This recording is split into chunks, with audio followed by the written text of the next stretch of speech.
It's always fun taking a trip down memory lane, and in today's video, I figured we'd do just that by looking at a video that I published on my old channel, which was the channel I've had for the past 10 years that had nothing to do with TV, but for some reason I decided to post a Why the Walking Dead Failed video on it, which was so out of pattern for the channel it's not even funny.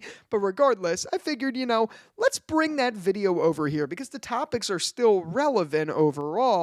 So why don't we just delete it from there and, rehash it here because it's relevant. So without further ado, here is Why the Walking Dead Failed.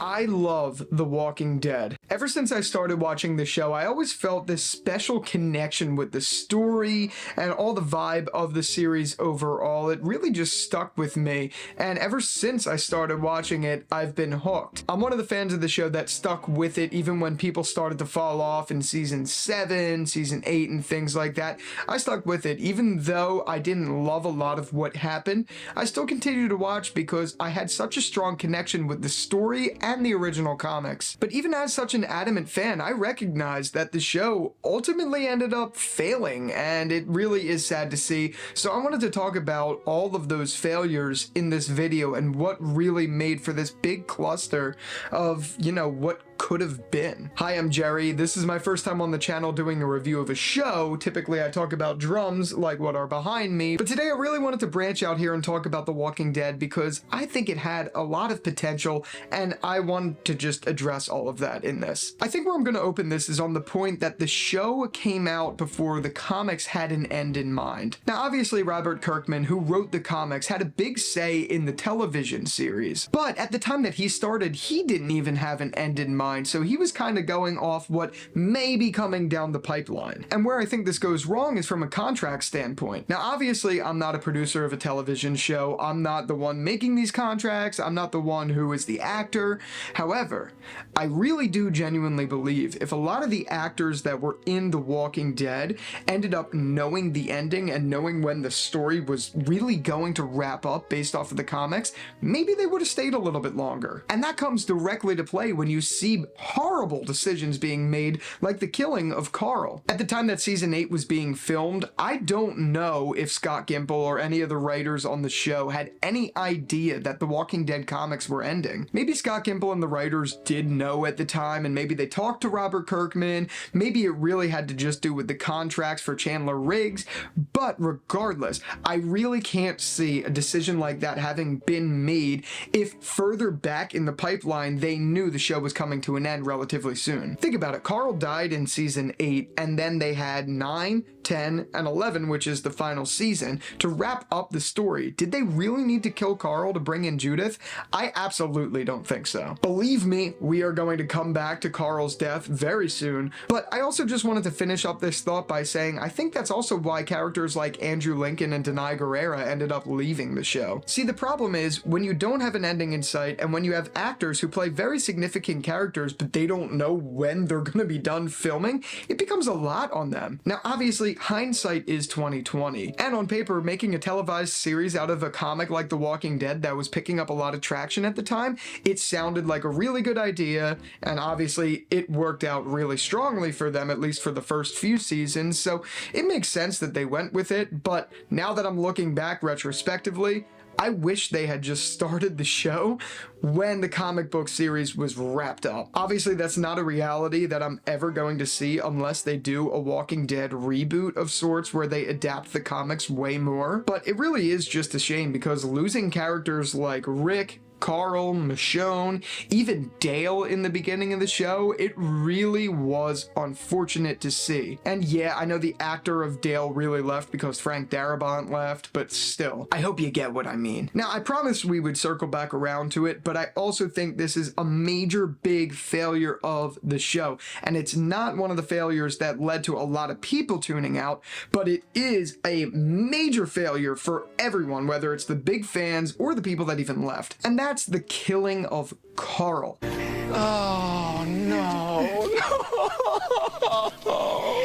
No, like I'm dead serious. Of all things you could do, why would you kill the future of the show? What, to bring in Judith, who is arguably a way more lackluster character? Or why? Because you think Chandler Riggs wasn't that good of an actor? Or why? Because his contract was going up because he was 18? Regardless, any three of those reasons are absolute malarkey. The Walking Dead comics are literally based around Carl being the future, not Judith, not RJ, Carl. And even though he was getting older in real life, it's okay to suspend a little bit of disbelief. I mean, look at Breaking Bad and Better Call Saul. In that show, you have Jesse Pinkman and Walter White coming back, and they look way older than they were supposed to for the ages that they were portraying. Not to mention, Saul himself looks like he's way older than the Saul from Breaking Bad, but you gotta suspend a little bit of disbelief because the story is so good. That's the same exact thing with The Walking Dead, and for them to kill off the future of the show by killing Carl, it is just a disgrace. It was a decision that never should have been made, whether it was Scott Gimble's fault, whether it was AMC's fault at large, or whether it was the Riggs family because they had a feud or whatever with AMC. No one knows the real truth. Regardless, it was a horrible decision. And ultimately, I think that may have been the straw that broke the camel's back for Andrew Lincoln leaving the show. But the funniest part of all this is that wasn't the only major character to leave the series at that time, because the other major character to leave, aside from Carl and then shortly after Rick, but aside from them two, was Morgan, because they put him on Fear the Walking Dead. Yeah, one of the best characters in all of TV history, Morgan Jones, they're just like, nope, bye-bye, your story's done, you're going to the worst show on television, Fear. And yeah, I'm not saying that lightly, Fear sucks. I liked it in the beginning, I liked season 1, 2, and 3 when they were following the Clark family, and then it has been a train wreck since then, aside from season 6. We're not going to talk about that too much in this video, that's for another topic, but yeah, I am absolutely disgraced by the fact that they destroyed one of my all-time favorite characters by putting him on that dumpster fire of a show. Even with him in it, it doesn't make it better. Even with Dwight in it, it doesn't make it better. That show is just horrible, and it is a pure character assassination for Morgan Jones and Lenny James, who is a fantastic actor. And my favorite part about all that is after that season, when he left at the end of season 8, no one talked about him. What, you're telling me Carol, Daryl, Aaron, even Rick aren't like, hey, you know, I wonder what happened to Morgan. I was talking to him one day and he just up and disappeared. No one talked about it. And that is pathetic, and it's horrible writing, which leads me to the next point, in that the show has horrible writing. Now, at one point in time, The Walking Dead had fantastic writing. From seasons 1 to like roughly around mid-season 7, the show did have pretty good writing. Everything was adapted fairly well to the comics, and what wasn't was written so well that it made it very satisfying. But then afterwards, you get this Gimple talk that everyone talks about. And if you don't know what I mean, it's when characters like Ezekiel say things like this. Jerry, you are a faithful steward, but your words leave me pitch-kettled. No matter what you say, no matter how talented of an actor you can get, there is no way that a person in real life is saying that. Like, sometimes I really wonder what these writers were thinking when they sat down and were like, oh yeah, oh, this is good writing, oh yeah.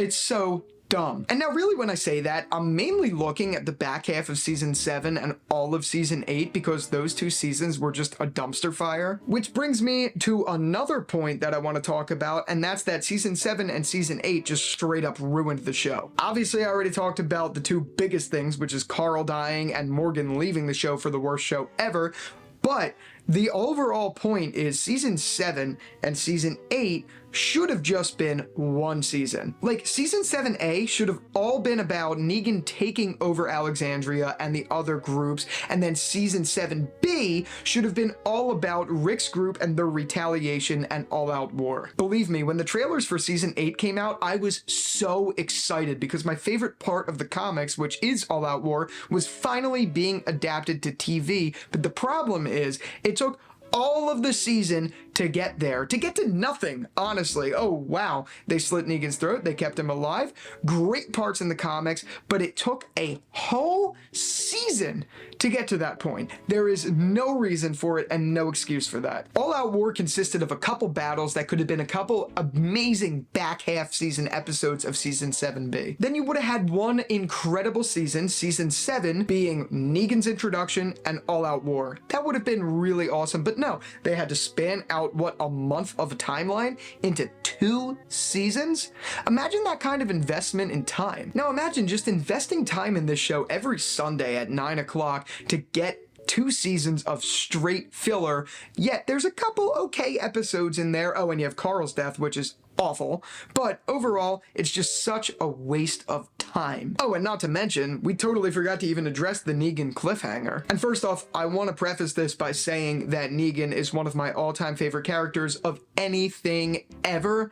I love Jeffrey Dean Morgan's portrayal of Negan, and I love the character even more in the show than in the comics. That is one thing I think the show did right, because even in later seasons of The Walking Dead, they really nailed his character. I'm looking at you, Season 11. But his introduction was awful. Whether you think it's good writing or not to leave people on the edge of their seats when they're watching a story, to do what they did and end that season, Season 6, with that major of a cliffhanger, just to come back and get 2 double whammies, which people who didn't read the comics weren't even expecting, that's just literally rubbing salt in a wound. Yeah, I'm not one of those people that say, oh my god, they killed Glenn, so I'm not going to watch the show, because honestly, I think killing Glenn was a necessity for the story, but for people who aren't prepared for that, it really is an insult. And it's mainly an insult because the writers made you wait for like a year before the show came back. And to make matters worse, after it came back, you have a horrible season in Season 7. Nothing happened. So to those who ended up actually leaving the show in Season 7 and Season 8, I totally get it, because those 2 seasons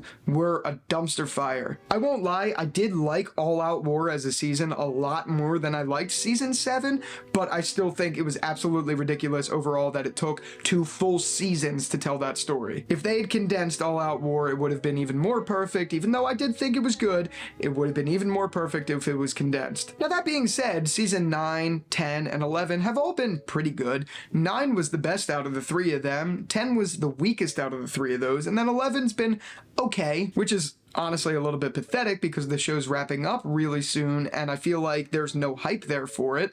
Maybe that's because a lot of the hype for the show died, just like everything I'm talking about. There's been a lot of bad things that have happened with the show. I think that just about does it for this video. There's a ton more I could talk about, but I'm literally starting to get my blood boiling over this, so I'm gonna stop. I love the show at the end of the day, but there have been a lot of questionable decisions and it's really gonna be interesting to see what you guys have to say in the comments about it, because yeah, it's just a shame. If this show released on HBO instead of AMC, where there was no filter, no nothing, and they could really have the creative freedom to do what they want, to really adapt the story identically to how they want, I think this show could have been a lot better. I'm an advocate. It's my hill to die on that I think this show should have been released on like HBO or Netflix. That's another topic for another video, but yeah. Well, even though that was a year ago, I am a little bit older and a little bit wiser. Obviously, not everything I've said in that video is exactly how I feel right now, but that's the beauty of content making as well as just having an opinion and being human. Things are always going to change, and that's one of the best things about us. So, yeah, I'm not mad about anything I said. I still agree with most of the things I said in this video, but regardless, I'd love to know what you think about everything that was said in the video. So please, let's start a healthy conversation down there in the comments as always. And with all of that out of the way, thank you so much for taking a trip down memory lane with me and talking about something that I still feel the same way about. And with all that out of the way, thanks again so much for watching this video. And until the next one, I'll talk to you later. Peace out.